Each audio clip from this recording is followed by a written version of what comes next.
질문 드리겠습니다. 예. 아무것도 갖지 않을 때 비로소 온 세상을 갖게 된다는 무소유를 말하는 유명한 어떤 스님 뜻이 있습니다. 여기에 대해 풀어주십니다. 고맙습니다. 진짜 아무것도 갖지 않고 살아갈 수 있는 세상이라면 얼마나 좋을까요? 인기가 인육을 받고 저승으로 돌아가도 공적이 있는 만큼의 높은 자리에서 그 행위를 다해요. 그 행위는 뭐냐? 천지 어버이가 그 일을 다 못하는 만큼의 근접하게 오는 만큼의 그 업무를 부여를 해줍니다. 그것마저도 위계이고 직계라 이렇게 얘기할 수 있는 것이죠.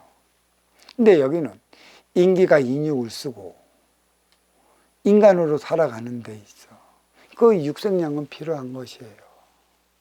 여기서 또 한번 생각 한번 해보십시다. 왜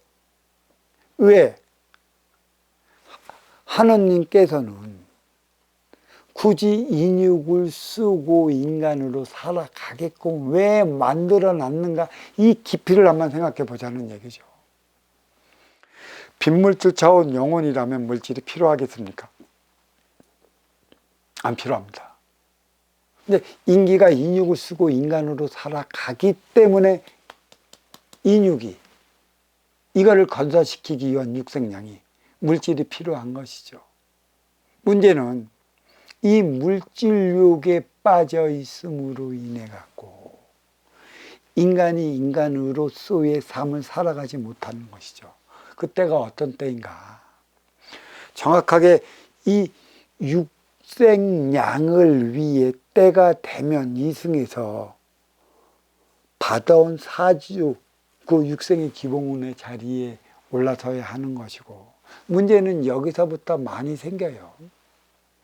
올라갈 때까지는 이 악물고 올라가기 위한 노력을 참 합니다. 그때는 꿈이 있어요. 그리고 힘도 나는 것이죠.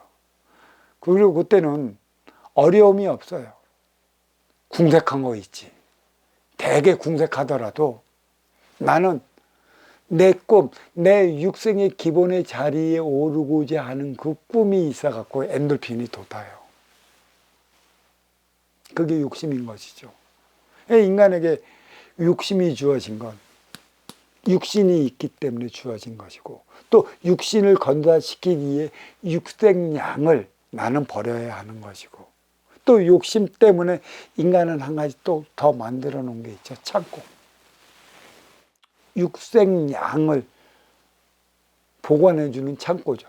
물론은 맨 처음에는 나 먹기 위한 것에 있는데, 내가 사주가 높으면 높을수록 내 창고의 육생량도 많이 되어져요. 근데 여기서부터 또 생각을 우리는 다시 고추 세워야 할 부분이 있는데, 어떻게 고추 세울 것인가? 왜 나는 이 창고에 이리도 많은 육생량이 있는 것인가? 그러니까 창고에 육생량이 있으면 있을수록 이것을 필요로 하는 인연이 찾아올 것이에요. 그럼 찾아오는 인연과 나는 하나 되어 살아가는 인품이 되고, 또 그에 따른 먼저 주고 후에 받는 선순환 행위에 대해 알고 있고 그 공부를 했느냐는 것이죠. 무소유란 다른 데 있지 않습니다. 때가 되면 나의 육생의 기본의 자리에 올라서면 성공이라는 내 명함을 걸고, 또 그때 되면 간판을 걸어놓을 터 아시오 찾아온 인연들에게 그 육생량을 얼마만큼 적절히 먼저 주고 후에 받을 수 있는가? 그대는 그 행위 할 수 있는가? 그 공부 해본 적 있는가? 해보지 못했기 때문에 쓸 줄 몰라 사단이 나고 쓸 줄 몰라 망하는 것이에요. 그 무소유란 갖지 않아서 나의 편안함은 없습니다. 내가 금전도 없고 물질도 없다면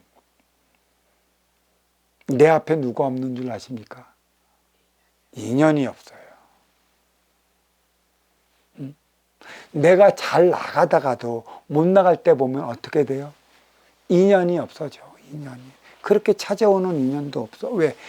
이로울 때만이 찾아오는데 너한테 이로울 수 있는 그 육생량이 없고 그 에너지가 없기 때문에 너는 나를 안 찾아와.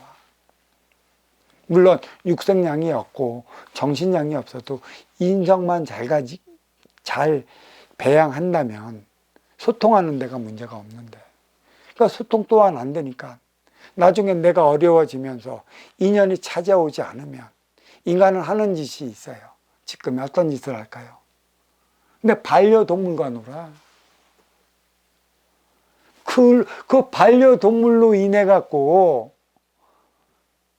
위로를 받는데도 인간으로 태어난 건 사람으로 승화되어 사람들과 사람답게 살아가기 위한 것에 있는데 이 교육적인 시스템은 하나도 없어. 그리고 죽을 때까지 동물한테 위로를 받고 사네. 네 공조가 어떡할 거야? 소임을 잊어먹었기 때문에 내 반려동물과 살면 살수록 소통하는 데 어려움을 더 겪어요. 그로 인해 나는 더 어려워지는 것이고, 그로 인해 나는 왕따 아닌 왕따가 되는 것이고, 그래서 어느 때 보면 어느 집에 가면 반려동물만 많이 있어. 소통도 못해. 그게 표적이라고. 쓰임을 다 해본다면, 또 그 쓰임을 위한 공부를 한다면, 먼저 주고 후회 받는 선수상을 일으키기 위한 노력을 끊이지 않는다면 소통하는 데는 그다음 큰 문제가 없어요. 무소유란